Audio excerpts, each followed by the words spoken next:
But I wanted to ask you this earlier. Yeah. Do you think it was a mistake for Vettel to leave Red Bull when he did? I think at the time Red Bull had a lot of dominance, didn't they? He won, was it 3 championships with them? It was a lot going on. 4. So I'm not. I can't really say it was wrong because you don't know what would have happened had he stayed. Verstappen may not have been in the shoes that he is now. You just don't know. So all I'm going to say is he's done that to try and become a bigger player when he didn't need to. When he won 4 championships, nothing was wrong. Everything was going right, in my opinion. When you win a championship, what more can you do? Why would you leave to go to another team? Unless there was some politics in the team, I don't know what the reason would have been. But if this gives you the answer, I hope you know what I'm trying to say. Yeah, so I was thinking about this earlier, right? So you look back at it at the time, and that 2014 season, he didn't win it. It was won by Hamilton. And that was the first year of Mercedes dominance. And Vettel was being pushed by Ricciardo. And Ricciardo, I'm pretty sure, beat him that season in terms of points and, podiums and things like that. So it looked as though Red Bull was kind of shaping towards being Ricciardo's team. And so you can see why in that position, Vettel would have gone, oh, well, I'm going to jump ship and go to Ferrari for a massive payday. And which, of course, he would never admit. But we know he's getting like £30 million a year. I know, right? That hurts me a little bit by you saying that. Exactly. £30 million a year to not even score points. But not score points now, but he was very, very, he wasn't the top driver, but he was up there. He was up in the podium places week in, week out, wasn't he?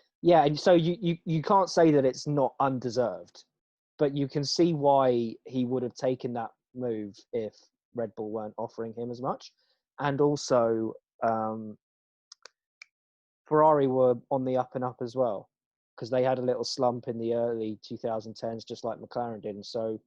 And in 2016, he ended up challenging the Mercedes in order to be the champion, the world champion. And unfortunately, he wasn't able to do it. But that was the one chance. It was 2017. That was the one chance he had to become a world champion with Ferrari. And since then, it hasn't worked out, and they've brought in Charles Leclerc, and they're doing that. That it's become a trend now in Formula One to hedge their bets with really young talents, like with Verstappen, and which they're now doing with Charles Leclerc as well. And it's very evident that the car's being designed around Leclerc, and Vettel's just an afterthought. And I guess any team sport is like that, where you have a team and they build a team around. Like in football, if a manager has a preference over a player, he'll build a team around that player. It's maybe not as easily seen because there's more players around and there's more competition going on in football. But in Formula One, you've got 2 drivers, and it's very easily seen where a team has a preference over one. And I think that's the really sad aspect of things, because like you said, if that team looked like Ricciardo's team rather than Vettel, it's from a management point of view, or the team principal, however you want to call them, the management of the whole team, where they're going away from someone who's brought them so much success. It's the same with Chicago Bulls in the late 90s, where the owners went, oh, actually, let's start changing things up. Well, yeah, I see what you're doing. You're trying to plan for the future, which is fair enough. You've got to do that in an integrated way. I would probably suggest, more so than ship out your best player who's actually won every single championship for you. But I'm going away from the point a little bit. So Vettel won the championship for them for 4 times, and they started planning for the future, with young Ricciardo being their main driver coming in. And shipping him out has cost Red Bull because they haven't really been up there. Mercedes have been dominant since then, and also they have had a gap of about 6-7 years where they've had to bring in a young driver like Verstappen now, who's coming through, and he's really challenging for the spot. So they've had to wait for so long, and I feel like a senior management team in such a big team can make a very wrong decision very easily with trying to complicate things and do the right thing, quote unquote, because they jump ship on trying to bring new or young players in. So it sounds like, so they were being a little bit optimistic with how quickly they could achieve success with young talents. But now it could potentially be paying off, because we're obviously starting to see Verstappen. He's second in the championship right now. So if all goes well in it's the Spanish Grand Prix next, which he won in his first race for Red Bull. So this is a track that he will like, and it will clearly be very competitive between him and the Mercedes. So they've got a chance there. And you've also got Albon as well, who can never seem to get it together in qualifying.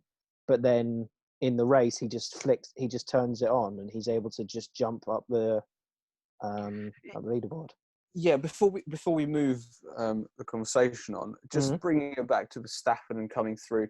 At the end of the day, I'm not going to say youngsters shouldn't be given opportunities, because I think they should. But all I'm saying with this point now is that if you had Ricciardo there and you still focused on Vettel, where Vettel did bring you so much success, you would still go on and continue, in theory, continue succeeding.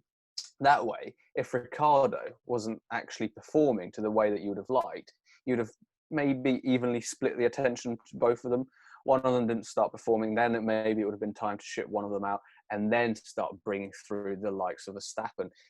They've got reserve drivers where they could have kept Verstappen on, or they could have had whatever other ways of keeping tabs on. And I know that me saying, oh, well, he should have waited, and he could have gone to another team if he would have waited. You don't know that.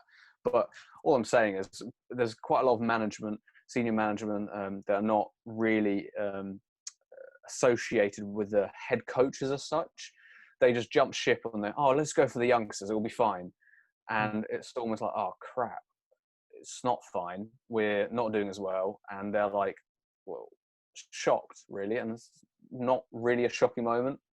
Yeah, and they could have had, if they'd kept Vettel and they'd still had Ricciardo, they could potentially have had something similar to Mercedes, where they had Rosberg and Hamilton both challenging for the title and being very even, and it being very close between the two of them. They could have had something like that, and it would have been a top four that's just crazy and all over the place. But it didn't work out like that. But, that's just something to think about, how cool that would have been to have watched. But, yeah. So if that answers your question, if I think Vettel has made the wrong decision, I hope that answered it. A very roundabout sort of way. It'll be interesting to see if he even stays in Formula One next year, or whether he just retires. I hope he does.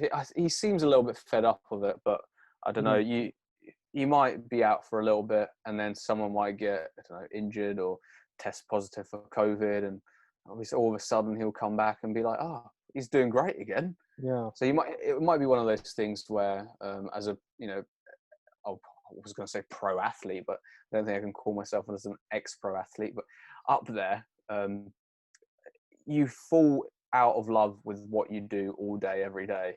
So maybe he just needs a little bit of a break, and that break could show him that Formula One is what he should be doing still.